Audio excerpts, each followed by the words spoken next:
up, everybody? It is Wednesday night, and we are Brown Sugar Confessions coming to you on Power 1017. And we are super excited tonight because we have a beautiful co-host with us tonight that we're going to talk about and introduce in a few minutes. So let's go these gorgeous hosts that we have on the show tonight. How's everybody doing? Fabulous. What's up with you, KD? How you been, sweetheart?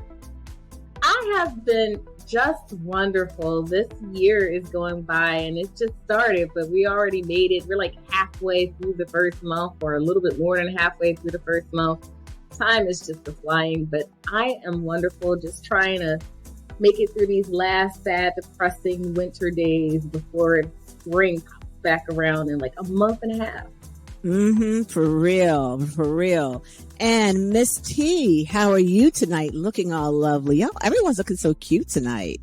I mean, nature didn't take me out last week, so I'm happy about that. I've been having no weather report. We might need you. You're gonna have to elaborate on that. We need more details. So, but I'm gonna have to give a weather report. Here we go. It's only right at this point. It's only right. Oh my God! All right, go ahead quickly. So last week we had a round of thunderstorms that came through. So I don't know what was in the air, what got kicked up with the storms, but it put me down. Like I was sick, sick. And I'm recovered, like about 97%. I'm back. 97%. Oh, okay. Yeah. So I'm feeling a little better. I'm happy to be back. By the time Radio Land hears this, it will officially be Aquarius season. So happy birthday to all you Aquarians, Aquariuses, water bearers. Y'all know who y'all are. All y'all weird people. Happy birthday. But outside of that, things are good. Things are good. Things are doing well. But you know what? I do have a question for you. And I think you would actually love this, Doc Val. Oh, here we go. Let's go. Have you ever done puppy play? No. I think our guest might have been like, puppy play? Did somebody say puppy play? I got a story with this. Just stick with me. But do you know what puppy play is? I'm assuming you might know what puppy play is because, it does fall in your wheelhouse. Okay. All right. Go ahead with the story. Okay.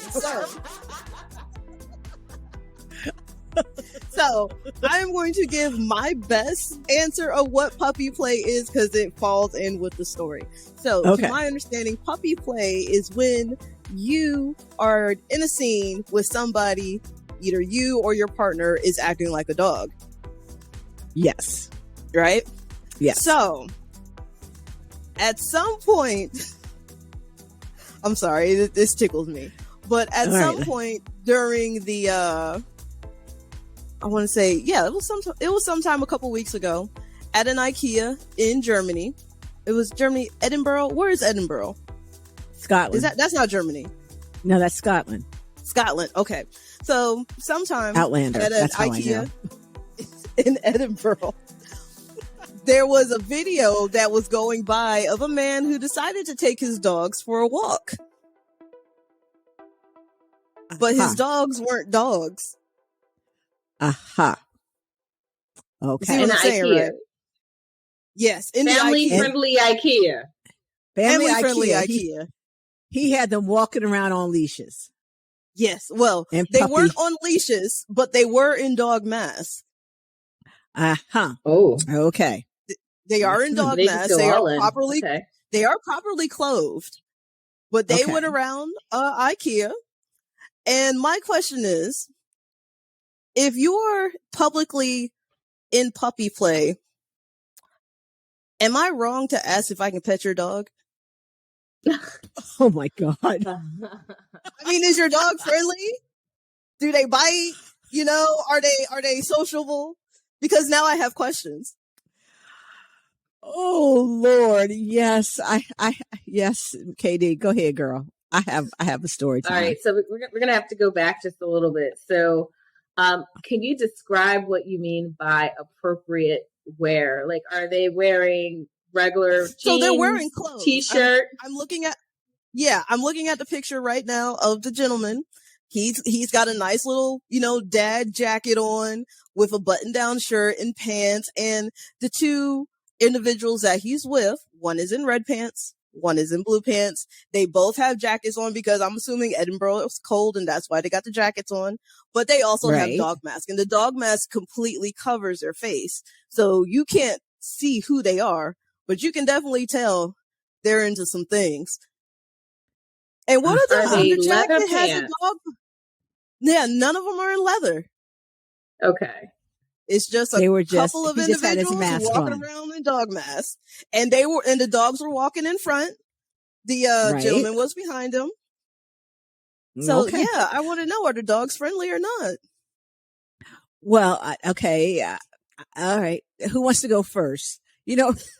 I have so much I could say around this. So I'm just I want to hear it. I want to hear it. So a few months ago, I don't know where it was. I was somewhere, and I met a gentleman who told me he was into puppy play. That's when I started. That's why I was giggling, because I'm like, it's kind of. You asked, did I know about it? I was like, well, kind of. He did, and he told me that, he had just come out in puppy play. This was a new experience for him.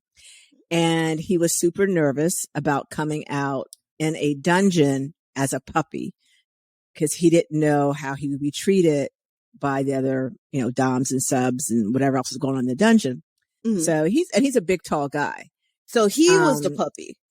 He was the puppy. Yes. Okay. Got you. And his master, his wife, they live the BDSM lifestyle 24/7, right? Oh. She's always topping him. They live it 24/7.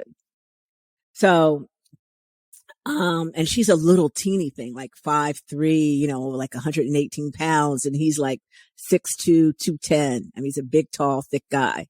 So anyway, long story short, the other guy that's with us in this group, because we all went out, we were sailing together, and he is 6'4", like 290, like big, thick country boy, like thick. And he's a dungeon master. And he was like, if anyone thinks about saying something nasty or hurting you, I'm going to take them down. And because the puppy boy needed support, and he wanted to feel safe, because this was his first time in puppy gear, right? Cool. So we go out, and I'm like, all right, I want to see what this is all about. So he invited me down to come into the arena where he was going to be. Well, he came out in this full leather puppy mask. Ooh. And this leather puppy mask, because it looked really nice. It was super high end, like craftsmanship kind of leather mask he had on. And he had on a fur jacket. He was totally a puppy. Aww. And no, to answer your question, I did not pet the puppy. I asked his mistress, his dom, if I could pet the puppy, because he was a bottom. And she says, yes, I could pet the puppy. So only when I got permission is when I could pet the puppy. Okay. So if you're going to pet the puppy, you have to ask for consent to pet, just like any, like any other regular dog. Except, exactly. You have to ask permission from the human dog's owner. Yes. So and if he doesn't have an owner, they don't have an owner, then you still want to ask and have consent, because you just, you don't know. So do they like that belly is my, rubs? Yes, he liked belly rubs. He liked his head rubbed. And then the next night he came out in full body paint, with his leather mask on. I mean, he went totally the next night. He went out hard. I was like, oh my God. And he had a ball and he would run on all fours and catch the ball. And then he would come back and we would rub his head. And yeah, that was his scene. And he was, yeah. So, we don't judge. Hey, we just, you live you. It was consensual. They're adults. We don't judge them. But yeah, it was a real scene. So Desiree, welcome to Brown Sugar. And thank you for having me. Desiree is like, what in the heck did I walk into talking about puppy play? So let me talk to you guys out there in Radio Land about why we have Desiree on, who she is, and let's get into the show. If you guys recall last week, we had Marissa on for 2 weeks, and we were talking about domestic violence and sexual abuse. And what I wanted to do to complete the series was bring on a licensed clinical psychotherapist, and that is Desiree, to talk about those two issues from a professional psychotherapist position. Desiree Robinson is here with us. She resides in Maryland. I'm going to read her bio. She's an integrative psychotherapist, passionate about supporting people to repair emotional wounds around sex, intimacy, body image, and self-worth. She supports individuals and couples to navigate how to use their skills for connection as opposed to survival or protection. Every session that she offers is client-centered with a focus on education, empowerment, and inviting her clients into a new and more fulfilling way of being. Desiree is well versed in applying creative methods to her counseling practices, and she employs a wide range of techniques in her skill, including, but not limited to, IFS/ego state therapy skills, EMDR therapy, the Gottman method, EFT, mind-body tools, and techniques. And we're going to put all of Desiree's contact information up here so that you guys can reach out to her. So Desiree, thank you for coming on tonight. Thank you for having me. How are you, sweetheart? You know what? I am pretty excited to be here with you all to gain some expertise about when and if I pet the puppy, and also just to make sure people are solid out here in their lives. So I'm excited to be here. There you go, girl. We just jumped right into it. We went right into puppy play, So have you ever played with a puppy or pet a puppy? No, I'm curious. I'm scared that somebody might bite back, so I'm good. I'm good. Am I the only one ever pet a puppy? It was just only 2 months ago I pet a puppy. Katie, have you ever pet a puppy?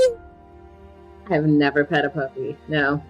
No, okay. Well, we need to add it to your bucket list of things y'all need to do. It's on mine. Now it's on yours, right? Yes, definitely on mine. All right. So let's jump into tonight's hot topic. And by the way, if you haven't done so, go to YouTube and check out all our beautiful faces at Brown Sugar Confessions on YouTube. And make sure you like and follow us. And send us your emails about what you're into. If you have puppy play experience, if you're a puppy, hey, we want to talk to you. Because now Miss T is shaking her head like, we have questions. Like, we have do questions. you embody a certain type of dog? Like, are you a Cane Corso? Or are you a Chihuahua? Like, what's going on? Ooh, this gentleman that I referred to, he identified as a wolf. So that is a dog that he came into, and he went ham with that wolf technique. I tell you, full out wolf. What was his name? Viserion? Something like that. Something. I was like, ooh, that's a good name too. Ain't that from Game of Thrones? I don't know. I feel like it is. I feel like it is. It is Viserion. I think you're right. It is Viserion, but it works though. It does. If you want to be a wolf, you might as well name yourself Viserion. Hey, it's a wolf, a dragon, whatever. Who cares, right? Mm-hmm. It's all it's still hot. And magical. It's still hot. It's still hot, right? It is. All right, so let's get back into tonight's show. So, Desiree, let's talk about domestic violence. And how long have you been practicing? I want to say 10 years this year it'll be. Oh, congratulations. Thank you. And correct me if I'm wrong, you're licensed in Maryland, and I think you said in Florida, right? Yes, ma'am. Okay, awesome. So talk to us a little bit about domestic violence. What is considered domestic violence? Because I had an email a while ago from a lady that was going through DV, in my opinion, and it was more about emotional abuse than physical abuse. And her question was, is that considered domestic violence? So talk to the people about what is considered domestic violence from a therapist's point of view. Yeah, I would say domestic violence can operate along a spectrum. So domestic violence, or as other people would call it, intra-partner violence, right? Because we think of it most often as the woman or female identified partner, but it could be anybody in the dynamic. And so, yes, it could include physical violence, the battering, as we used to call it. It could include sexual violence. But also, I would say that the mental, emotional aspect of it is equally as important, because it really underscores a form of power that somebody utilizes in order to assert control over this person by really helping to deteriorate their mental health, their wellness, and their dependence on that person. And so these are financial violence and neglect. So there's so many different ways that people can do it. And really, it's asserting power over this person in a way where they feel stuck, they feel threatened, and they feel unsafe. And I think all of those are valid. It's COVID. Are you seeing an increase in interpartner violence in your practice? Not in my practice per se. However, that has gone up significantly during COVID, just because people are home together more. Things were very, very stressful, especially about 1 to 2 years ago during the height of it. And so people were taking it out on each other, where previously we might have been able to overlook things. Perhaps people were at work, or there were so many dynamics that changed. And now all of a sudden it was like a bubble that burst inside the home. And then also, where were people going? It was COVID. So that was a really big facet for a lot of families. And now that, we're post-COVID, I would say, but, COVID's still out there. Are you seeing the increase in interpartner violence, or is it starting to go down now because people can escape and they're getting some help now? What are you noticing in the industry out there? I'm noticing a lot more people are coming to therapy because they recognize they need therapy. They're kind of coming to an awakening about how things are off in their relationships, but they're definitely not in a place where they're even ready to leave, right? They're still looking for some sort of validation. Also financially, it kind of sucks out here for a lot of people. And so just being able to toggle between how much can they stand, how much can they be in this relationship is where I'm hearing a lot of people kind of cycle right now. Right.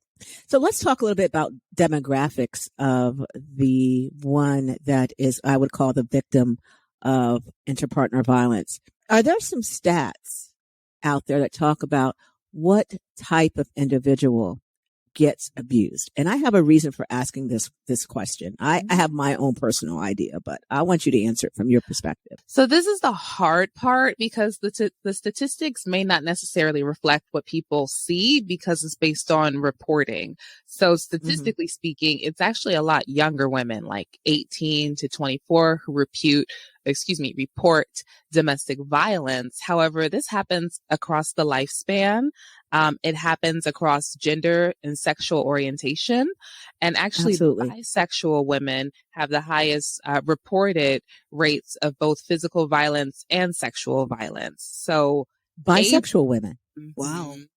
And I imagine it's because it's on both ends. So like lesbian women come right next under them, and then heterosexual women. Why lesbian women? It just seems interesting. That's not what I would have expected.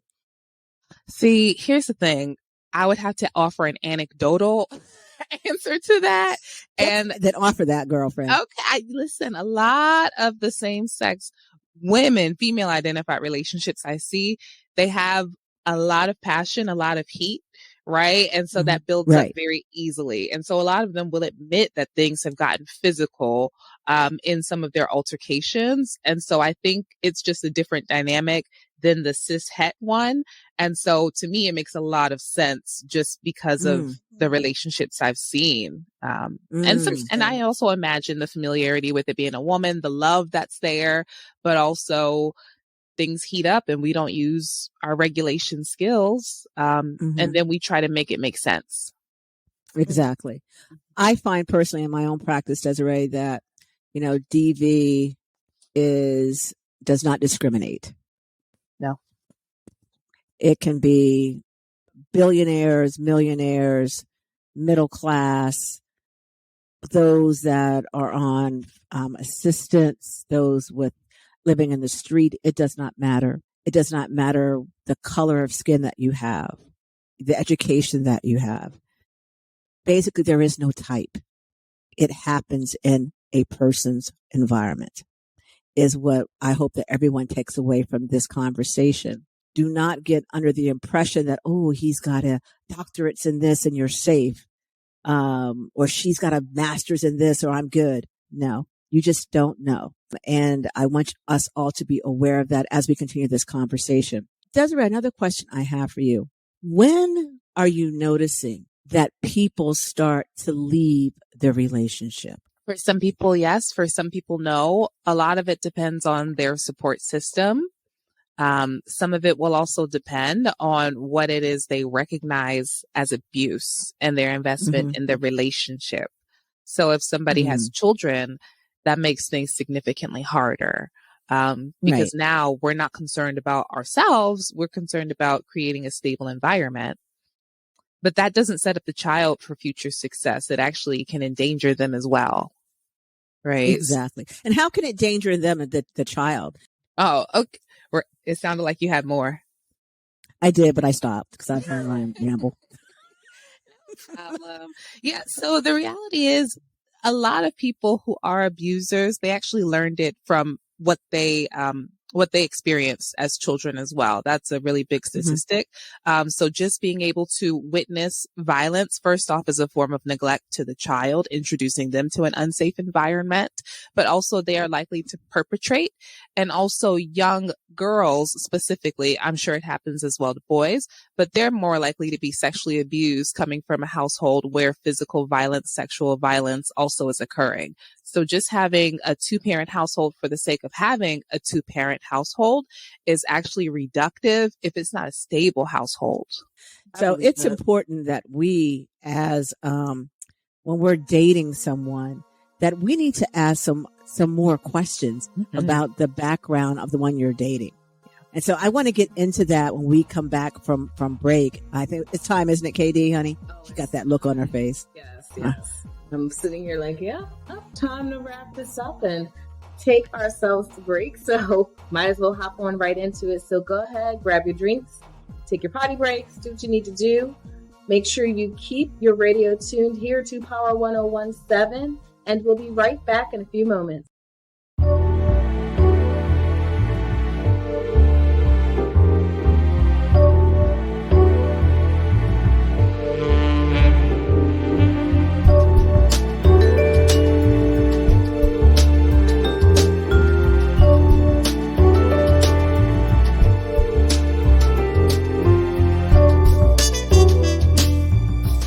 Welcome back to Brown Sugar Confessions here on Power 1017. Thanks for coming back and hanging out with us. Did you get your drink? Did you get your snack? Did you get your potty break? Because we are getting back into our docs with the Desiree Robinson, who is helping us unpack some of the things that we have talked about in our DV series. And if you haven't caught our DV series, and this is your first time catching us on the radio at Power 1017 every Wednesday night at 11 p.m., go back to YouTube. We're on YouTube, so make sure you like and subscribe to us. Catch the last two episodes that we talked about, and then you'll be caught up to date with this episode. So don't forget, you can always like and subscribe to us on YouTube, on Facebook, Instagram, Twitter, TikTok. And if you guys do not know, Doc Val is on TikTok. You can follow her at Dr. Val Nefertiti. Don't forget to follow her. She's viral up there. She's doing all the things. And if you want to reach out to her, you can always reach out to her at swancenter.com or email her directly at valerie@swancenter.com. Or if you want to talk to us as a whole, you got something to confess, you can reach out to us at brownsugarconfessions@gmail.com. So let's go ahead and get back into, wait, we're not getting back into our conversation just yet, right? We got no, because I have something to tell you guys. That's right. Ooh, let's hear it. Something to say. Let's go. Let's do I it. got something to say. Have you guys heard of this rapper named Kevin Gates? Yeah. Yes. Yeah. Yes, we know his song. Yes. Yeah. My eggplant is dumb song. You're thinking with the wrong head. Really thinking with the wrong head. Seemingly appropriate, because he has come forward and explained to the world one of his kinks. Oh, and he got more than one. He's got more than one. But hey. the one that he's talking about this week is the fact that he has a kink for having women give him, I don't know, what's the best way to say this? It's not a golden shower in the mouth, right? Is it a golden shower if it happens in your mouth? Either way, he likes having people urinate in his mouth. I mean, that sounds like a localized shower. It sounds pretty much like a localized shower. Golden bidet. Sorry, I went back to the weather report. My bad. So the guy that rapped "My eggplant is dumb" likes for people to pee in his mouth. Yes, he does. On top of it, he likes it so very much that he actually has people pee in a cup while they're driving, and he drinks it because he just can't wait to get home. He can't wait for it to happen during play. He needs to happen all the time. So, yeah. Because that's like hot on hot. Miss T, the things that you think about, what, hot pee-pee? I mean, in the summertime, don't think about it. That's not how bladders work. Like, it comes out heated, though. That's why I'm like, ugh. It's the same all year round. But I understand you, because you don't want to drink hot cocoa in the middle of the summertime. So speak for yourself. It says speak for yourself. I'm picking up what you're putting down, but it's the same. I'm so sorry, sexologist here. It's the same bladder all year round. But it's contingent on your pH and self-care. That's all I'm saying. That is very true. Wait. So are you trying to say that it's not hot for some people? I think that's like a requirement, because that's how they test whether or not urine is real and not fake, is by whether or not it's a certain body temperature. So I think it's going to be hot is subjective. Y'all saying hot urine, and that is very different than just body temperature. Okay, that's what I mean. Okay, I get what you're saying. Okay. What I mean by hot on hot is like the body temperature of the gold plus the temperature outside. You know what I mean? I just don't feel like it's not going to be a cool, refreshing drink. Of the summer. It's going to be warm. Shaved ice. Good. Get some shaved ice. Make a sorbet. Pee-pee sorbet. Okay. No, oh my God. Did she say make a sorbet out of it? Just throw on some ice. Some ice in it. Umbrella. It's all good. Oh, I think I need some candy in my mouth. A little nauseous, Desiree. And then, of course, never mind. So, on top of that, just imagine, are these girls drinking water? Because, I pray. Are they eating healthy? I pray. Because taking vitamin C. So he knows it's not a good look. But here's the thing, right? I'm visualizing him in a car, or them in the car, and homegirl raises up, or she has one of those little urine funnels that those them funnels that you attach to yourself like you're driving. And she pee-pees in a cup and he's just drinking it just like a shot of water, a shot of urine. We're assuming Okay. that's all she put out. Okay. All right. Well, and okay. Well, yeah. Well, God bless. However, this is coming from someone who's also openly, publicly admitted that he's had sex with his cousin. So he's definitely not the beacon of, subtlety when it comes to his extracurricular activities. I will say this: Well, I commend obviously him he's for not. being real about it, though. Yeah, I mean, there's a lot of people into golden showers and urine play, right, Desiree? It's a common kink. I mean, it's definitely common, but I don't know if he does it for shock value. The way he shares about his things is the part where I'm like, dude, it's okay to have a private life. I'm all for normalizing, but I don't know. He shares it in some pretty aggressive ways. I guess that I'll say that. Mm-hmm. Yeah. Yeah, I'll just say that. What's it called? A clickbait? He's just trying to get the clickbait. Somebody click on his stuff, I guess. I don't know. I think part of that is just who he is. Mm-hmm. He's just out there like that. Yeah, he's just out here like, he really don't care what you think about him. At all. Yeah. Like, he'd be this happened, and I do it again type of person. Well, that's why his eggplant is dumb. The song was eggplant.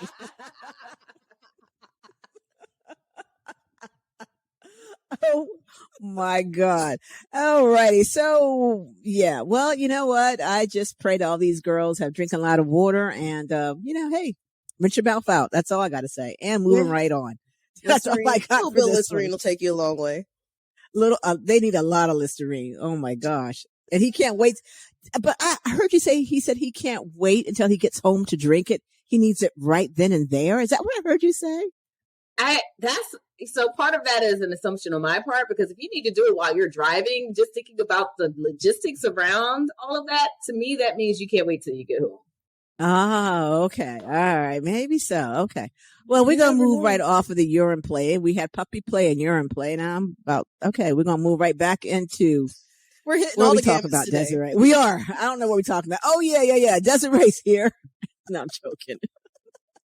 As we're these transitions. First, y'all transition me from puppy play. Now y'all transition back to me. This is not my life, y'all. I'm just throwing it out there. On your toes, Desiree. We gotta keep you on your toes. Now you see how I suffer, Desiree. It's hard for me to follow these women because they be coming up with some. I'm like, how am I supposed to get serious after we just talked about puppy play? Now we got urination play. Then they talk about fecal play. Next thing you know, God knows we got some blood play. I mean, ooh, okay. Let me go back to the show. So if you guys don't know by now, we are talking about DV, domestic violence, and we're talking about sexual abuse, following up on our lovely host that was here for the last 2 weeks, Marissa. And now we have Desiree, a licensed psychotherapist, who is talking to us from a professional standpoint around domestic violence and sexual abuse. So there's something you said earlier, Desiree, I want to go back to. The demographics that you're noticing for DV victims are 18 to 24. Is that what I heard you say? Yes. I speak to that, especially to the 18-year-olds, because these young girls just are getting out of high school, or they're still in high school. And their first real boyfriend, I would assume. They're young.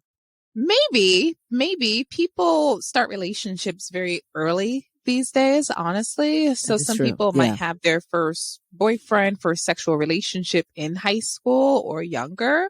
And also qualifying what is real for people is different, right? So for some people, it might be the person who makes you feel loved.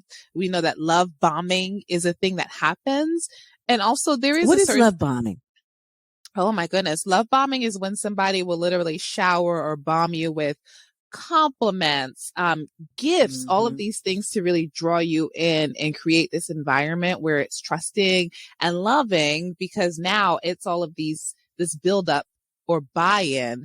And so when they treat you badly, hopefully that doesn't happen for most of you, but in certain situations, it's almost like, well, no, I love you. See, oh, And so it's a mental buy-in and emotional buy-in that often sets the stage for maltreatment, down the road. right? But if you're right. of this, we call them transitional age youth. So usually a little bit under 18. But if you're coming into your own, you're just trying to assert yourself, find relationships, it's very easy for people to get caught up in situations, especially if you don't know yourself yet. Absolutely. Can you talk a little bit about what are some signs that they should look for when it comes to DV? What are some of those signs that say, oh my gosh, a red flag warning that they should be wary of? Yeah. So there are often patterns in domestic violence. We used to have the wheel of violence. That's outdated now. But when Right. people are treating you poorly in relationships are really big flags. Definitely when they put their hands on you, never, ever, ever. Right.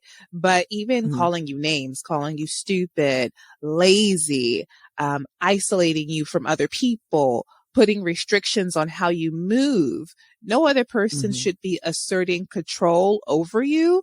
And so if that Exactly. happens, if you try to establish boundaries and there's some sort of blowback, those are really big red flags to look for and to really kind of say, this isn't a loving, romantic, reciprocal friendship, partnership, whatever.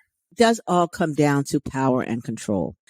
When you're finding these people are coming to you, these victims, I don't like the word victims, when these individuals are coming to you that have gone through DV, what are you noticing in your clinical practice is when they're saying enough is enough? Is it when their children are starting to get hurt? Is it when the abuse has gotten so bad? Is there a trend in the breaking point that you've noticed? Unfortunately, there's not a trend per se. What I notice really helps people is when other people in their lives who are still in it with them, who haven't kind of thrown up their hands, are able to help them extricate from a situation, are able to stand up to their partner, especially if it's early enough. If it's been longstanding, unfortunately, people stay in it until it is an adverse position for them. So maybe it's the rock bottom, maybe it's they've been physically hit or abused. And the reality is some people still stay in relationships even when what we think of as rock bottom is happening for them. Absolutely. So when a person makes that decision to leave, what resources can they utilize if they have children to help them leave the situation? Because oftentimes, and in my own practice, they've got 2 or 3 children. He controls all the money. Sometimes they don't even have a car and they don't have an outside family that's going to help them. Are there resources that they can utilize? Absolutely. The biggest thing that we emphasize is that there is not a right time. It is the safest time. That is really a big risk when people are leaving because the partner becomes enraged, right? So planning is really significant. So being able to reach out to the national hotline, domestic violence hotline. I believe you can text, let me not make things up, but their number is 887-888, right? Safe Haven, there's a coalition against violence in every state. So there's lots of places, domestic violence shelters. You can reach out to them beforehand, but if you can acquire a burner phone, get a burner phone. Right? Because surveillance, especially in 2023 and onwards, your partner can surveil all that you're doing. So the more that you can separate your life from theirs, the better. The money you can stash away, the better. Have your birth certificate, social security cards, your kids' information, because when you need to go, it is time to go. And any of the really specific things that you need, you take it with you and don't go someplace where they're familiar with. Right? You need a new routine. You need a new location. And if you go to a public library to use their computers, even better. You don't want anything traced when you're trying to leave. Really great tips there. I like that you gave people that they can look at and try to get a little, if you have to get a plastic baggie with all of your info on it, your important papers. And, my mom used to always say to me, always stash a little grocery money away. Yep. I never understood that. Until I found myself in a situation where I'm like, you know what? I've saved up a nice chunk of grocery money, and it was to flee a situation. Always, ensure that you have a little money stashed away, and I like what you said, when it's safe to go, you have to plan it out, right? Yeah. Because you're right, that individual can be quite enraged, and that's when it can be the most violent episodes that might occur to that individual. So planning is important. And there are DV shelters everywhere in the U.S. And we'll put up the domestic violence hotline again. You can also text them. We'll have all those links up for you at the end of the show.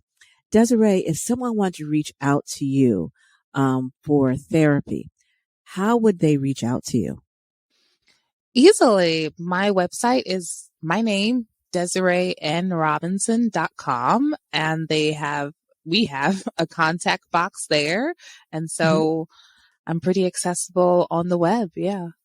Awesome. So we'll put Desiree's contact info up there so that you guys can reach out to her. And you can always reach out to me at Valerie@SwanCenter.com, and email. That's Valerie@SwanCenter.com.